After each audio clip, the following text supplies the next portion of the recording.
বন্ধুরা, welcome to football ভিডিওতে সবাইকে স্বাগত। তো এই ভিডিওতে একটা খুব ইম্পর্টেন্ট ট্রান্সফার আপডেট, যদিও এখনও সেটা আপডেটের পর্যায়ে যায়নি। মানে ইনিশিয়াল ইন্টারেস্ট একজন প্লেয়ারকে নিয়ে, প্লেয়ারটির নাম আব্দুল রাব্বি, এবং এই মুহূর্তে বলা যায় প্রাইম টার্গেট ইন্ডিয়ান ফুটবলে অনেকেই প্রাইম টার্গেট হয়ে যায়। তো তারপরে তারা যখন ইন্টারন্যাশনাল মঞ্চে ফুটবল খেলতে নামে তখন তাদের খেলা চোখে দেখা যায় না। তো যাই হোক, সেই সব বিষয় নিয়ে কথা বলে লাভ নেই।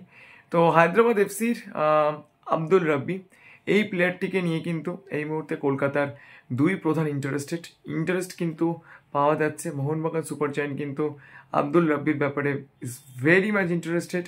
তারা কিন্তু এই অপশানটাকে এক্সপ্লোর করে দেখছে, তার কারণ তাদের অবশ্যই এই পজিশনে একজন প্লেয়ারের দরকার রয়েছে।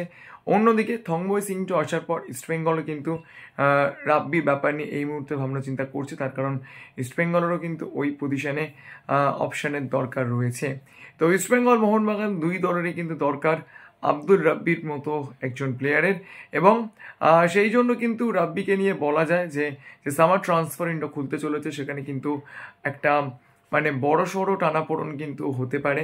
এবং স্বাভাবিকভাবেই মোহনবাগান সুপার জায়ান্টের ইন্টারেস্ট যখন কোনো প্লেয়ারের উপর যায়, তো স্বাভাবিকভাবেই সেই প্লেয়ারের দাম অনেক অনেক বেড়ে যায়। তার কারণ মোহনবাগান সুপার জায়ান্টের আমরা বারবার যে জিনিসটা দেখেছি যে প্রয়োজনের থেকে বেশি টাকা তারা কিন্তু প্লেয়ারদের পেছনে ইনভেস্ট করে, এবং সেই জন্য কিন্তু অন্যান্য টিমসগুলোকেও তাদের সঙ্গে পেরে ওঠার জন্য টাকা বাড়িয়ে দিতে হয়। তার প্রকৃষ্ট উদাহরণ জিকসান সিংয়ের ডিল। মোহনবাগান সুপার জায়ান্ট আসার পর জিকসান সিংয়ের জন্য 3.2 করোড় ট্রান্সফার ফি দিতে হয়েছিল ইস্টবেঙ্গলকে।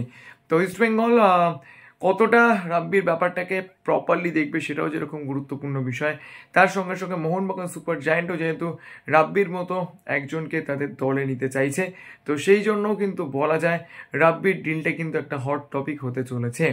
তো যেহেতু হায়দ্রাবাদের সঙ্গে রাব্বির এখনও কন্ট্রাক্ট রয়েছে, তো স্বাভাবিকভাবেই তার জন্য কিন্তু মোটা অঙ্কের ট্রান্সফার ফি দাবি করবে হায়দ্রাবাদ এফসি, এবং অন্য কোনো ক্লাব যদি মোহনবাগান ইস্টবেঙ্গল ছাড়া এই ডিলটার মধ্যে ঢোকে তাহলে কিন্তু অবশ্যই এই রাব্বির দাম কিন্তু আকাশ ছোঁয়া হয়ে যেতে চলেছে নেক্সট সামার ট্রান্সফার উইন্ডোতে, এইরকমটা কিন্তু বলাই যায়।